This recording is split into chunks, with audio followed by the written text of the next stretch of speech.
안녕하세요. 도기아입니다. 자, 지금 보시는 것은요, 이제 기한옥션에서 나와 있는 어저께 날짜죠. 그러니까 어저께가 12일인데요. 이게 이제 지난주 금요일인 것 같아요. 여기 보면은 7월 9일자에 이제 낙찰됐던 물건이고, 이게 이제 최저 낙찰가라고 했나? 최저 낙찰가로 이제 선정된 그 물건입니다. 이게. 그래서 이거를 이제 왜 제가 뺐냐면 여기 부도임대주택법에 하고 임차인의 우선 매수권에 관련해서 칼럼을 내가 써야 되겠다라고 생각하면서 이제 관심 등록을 이제 월간 경매 이렇게 해 놓은 거고요. 그래서 이 정도는 여러분들한테 공부가 좀 될 것 같고, 또 우리가 이제 그 7곡의 로얄 아파트를 이제 62채를 매입한 입장에서 64채인가 2채인가 그런 입장에서 봤을 때 요런 유사한 단지에서의 여러 채가 나오는 것 같아요. 이렇게. 그래서 이제 그 7곡 생각도 나고 요런 아파트도 7곡하고 유사하구나 이렇게 요런 생각이 좀 들어가지고 그 한번 제가 선택을 했습니다. 우선은 이 본건 같은 경우에는 전용 면적이 9평이라고 되어 있습니다. 9평. 전용 면적 9평이고요. 대지는 4평 이렇게 되어 있고, 청주에 있는 율량동에 있는 한울 아파트 이렇게 되어 있고 10층 어쩌고저쩌고 이렇게 되어 있습니다. 그래서 이제 감정이 7천이니까 은근히 괜찮죠. 괜찮습니다. 시세가 지금 얼마인지는 한번 여러분들이 한번 조사를 해보시면 되는데, 실제로 이렇게 보면은 낙찰된 과정들을 보면은 대체적으로 비슷한 금액의 낙찰이 많이 됐더라고요. 여기에 지금 나온 것들을 제가 이제 살펴보니까 지금 요거는 9평이잖아요. 9평은 한 7천에 이제 그 감정가가 형성돼 있고, 2번에 가보면은 요것도 9평에 7천이죠. 여러분들 한번 보세요. 9평에 7천이죠. 3번에 가보면 9평에 7천. 그 다음에 이거부터 13평. 여기 보면은 13평짜리인데 1억. 이렇게 되어 있습니다. 그러니까 대체적으로 요거는 이제 9평짜리하고 13평짜리 두 가지 타입으로 지금 되어 있는 것 같아요. 경매에 나와 있는 것은. 그래서 이제 9평짜리는 이제 7천만 원의 감정가고, 13평짜리는 1억짜리의 감정가를 띄고 있다. 이렇게 볼 수 있고요. 요런 상태의 물건이고, 여러 채가 나와 있습니다. 그, 채무자는 이제 주식회사이네요. 그래서, 이렇게 보면은, 요거는 잘 산 케이스 같아요. 제가 여러 개를 들어봤는데, 13평인데, 5,500에 낙찰을 받았어요. 그러니까 5,580을 작년 10월에 10월 말이니까 13평인데 5,590에 낙찰을 받았습니다. 두 명 경쟁에.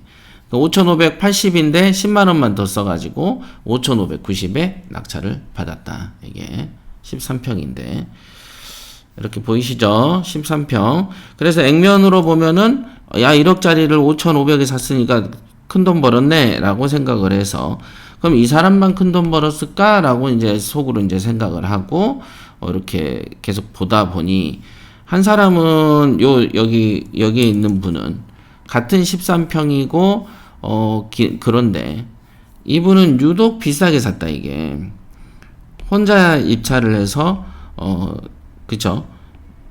9월 25일 날 6,900일 때 7,500에 낙찰을 받았고요. 아까 좀 전에 제가 말씀드렸던 거는 10월 30일 날, 그러니까 이때 유찰된 건을 5,500, 10만 원만 더 써가지고 5,590에 사간 케이스입니다. 그러니까 실제로 보면은 한 달 간격으로 두 명이서 2천만 원 차이가 나버린 거예요. 13평짜리에서. 맞죠? 이게 이제 이거는 물건 번호 5번인데 이제 1층을 오히려 7,500에 사버린 케이스.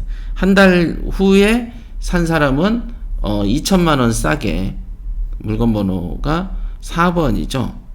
요거는 요것도 1층이네. 같은 1층인데 13평이고 5,580이 5,590 됐으니까, 그쵸, 바로 옆 호수인데 2천 차이가 나버리네. 한 달 사이에. 네, 이런 것도 좀 눈에 띈다. 그래서 보면은 그 뒤로도 이렇게 여러분들이 또 한번 보시면은 거의 다 5천대, 6천대의 낙찰을 받았어요. 10월 30일 날. 5,600은 6,100에 이것도 13평이고요. 그 다음에 요것도 13평인데 요것도 6,100. 3명씩 응찰을 했네요. 각각 다른 사람이 사갔네. 예, 여기도 6,500, 뭐 이런 식으로. 그러니까 혼자서 7,000 산 사람이 가장 좀 실패한 사례 같아요. 2,000 이상 차이가 나버리니까요. 그런데 이제 그 9평짜리들은 보면은 이게 요것도 9평짜리잖아요. 9평짜리가 보면은 여기에 4,100만 원에 그 낙찰 받았어요. 4,129만 원에. 그죠? 4,129만 원에 10월 30일 날 받았습니다. 그러니까 같은 9평짜리인데 근데 이제 반면에 지금 공부할 것은 이 사람도 낙찰은 900만 원에 받았죠. 950만 원에 받았는데 인수금이 있습니다. 이렇게 저렴하게 받을 때는 인수금액이 있다고 봐야 되겠죠. 인수금이 있을 때는 사람들이 통상적으로 이렇게 사람들이 지금 한 명 입찰인데요. 물론 당일날 여러 명이 이제 입찰했기 때문에 그 좀 분산되는 것도 있겠습니다만은 더더군다나 인수금액이 있을 때는 사람들이 조금 더 경쟁이 좀 처지죠. 좀 전에 다른 거 보니까 3명씩 붙었던데 이거는 1명 붙은 사례가 되겠습니다. 그래서 혼자서 아까 말한 대로 4천만 원대의 낙찰이 되면은 오히려 이거는 이제 사람에 따라서는 대출이 나오기 때문에 적은 돈으로 들어갈 수 있고 대신 또 요거의 장점은 950만 원의 낙찰을 됐으니까 인수금액을 세입자니까 전세금을 뽑아서 돌려주고 내보낼 수도 있는 장점이 있다. 이렇게 볼 수 있습니다.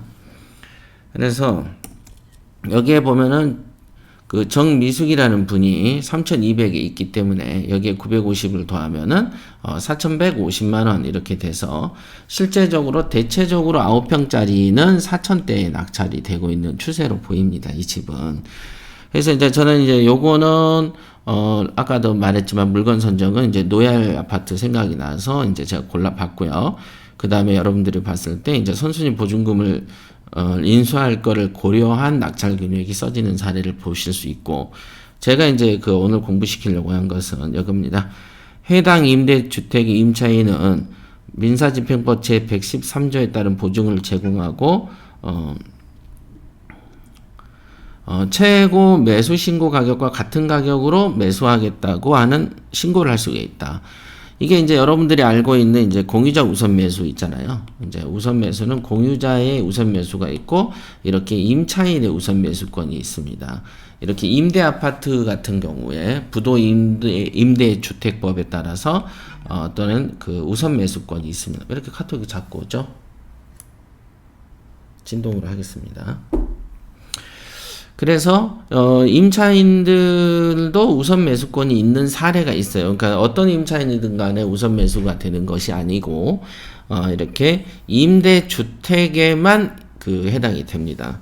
여기 보면은 단 우선 매수를 행사하는 임차인은 매각기일까지 거주 요건을 충족하세요. 그러니까 이 집에 전입되어 있어야 된다는 점이죠.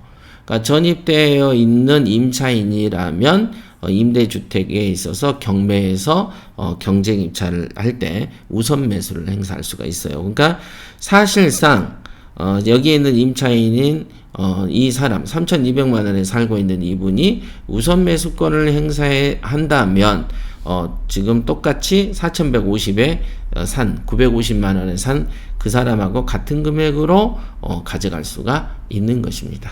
이렇게. 근데 이제 여기서는 우선 매수를 신청 안 한 것 같습니다. 그래서 매각 물건 명세서를 보시면요. 여기 있다. 여기 보면은 비고란에 보십시오. 비고란에 해당 임대주택의 임차인은 보증을 제공하고, 보증이라는 건 보증금을 제공한다는 거예요. 최고 매수 신고하고 같은 가격, 예를 들면 1등이 조금 전에 950에 낙찰받았잖아요. 같은 가격으로 임대주택을 매수하겠다는 신고를 할 수가 있다는 거죠. 그러니까 요런 신고를 했다면 해당 임차인이 이제 3,200에 살고 있는 임차인은 똑같이 이제 950만 원을 더 주어서 총 4천만 원대에서 이 집을 살 수가 있는 거예요. 그러니까 사실상 2012년부터 3,200에 사는 이 임차인 입장, 정미숙 씨 입장에서는 우선 매수권을 행사했다면은 이거를 그냥 4,100만 원에 사서 그냥 평생 자기 집처럼 자기 집으로 살 수 있었을 것이다. 그런데 이런 분들은 또 이런 법률 규정을 잘 몰랐던 것 같습니다. 그죠? 2012년부터 3,200에 사니까 실제로 조금 가격이 올랐다고 생각하고 그냥 내가 4,000에 사야지 라고 생각했다면 이 집은 이 정미숙 씨 거였을 거라는 거죠. 단 우선 매수권 행사한 임차인은 임대주택에 거주한 요건이어야 한다. 이렇게 되어 있습니다. 그러니까 이 부분 중요한 부분이다 이거. 그래서 여러분들이 임대주택이 경매당했을 때는 임차인이 우선 매수를 하고 들어올 가능성을 염두에 두고 가야 되는 것이다. 이 점을 배울 수 있겠습니다. 그러니까 임차인을 조사할 때 당신이 경매 들어올 거냐 안 올 거냐를 슬쩍 떠보는 것도 중요한 어떤 실무의 기술이다 라는 게 여기에서 있는 것입니다. 자, 여기까지 하겠습니다.